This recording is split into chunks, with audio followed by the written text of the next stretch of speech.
Welcome. In front of me is a OnePlus Nord 2T, and today I'll show you how you can boot this device into safe mode. So to get started, you want to press volume up and power key at the same time.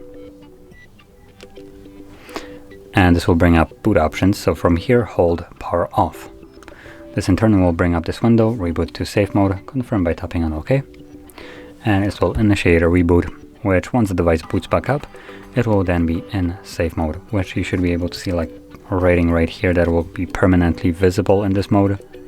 And just for the people that are wondering what this mode is for, this mode is designed for troubleshooting your device. So if you have some kind of problems with your phone that aren't hardware based but just software, so the device is running slow, maybe you're getting some ads on your screen from some basically malware or whatever, you can boot it into this mode and deal with the problem if you weren't able to do it normally. As you can see, there it is, it's written safe mode, and this mode no apps will be able to run, at least no apps that are not default to the phone, and even some of the default ones won't be able to run. As you can see, Duo can't run in this mode, and you can differentiate the apps that can and cannot run based on the fact that Duo usually is like blue color around with a white camera, well here it's semi-transparent grayish color. So any app that cannot run will be this kind of color. So we have Netflix as well, we have a couple apps right here, so we have weather, notes,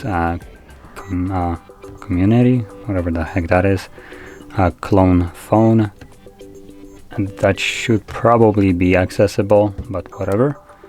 And yeah, now in your all apps tab, as you can see, these apps just simply don't show up, but the ones that would be here are grayed out. So anyway, once you're done with this mode and you want to go back to the normal one, what you will do is again press power key and the volume up. Oops, at the same time, there we go. And this time around you can select restart. This will reboot the device, and once the device boots back up, it will be back in normal mode. So that being said, if you found this very helpful, don't forget to hit like, subscribe, and thanks for watching.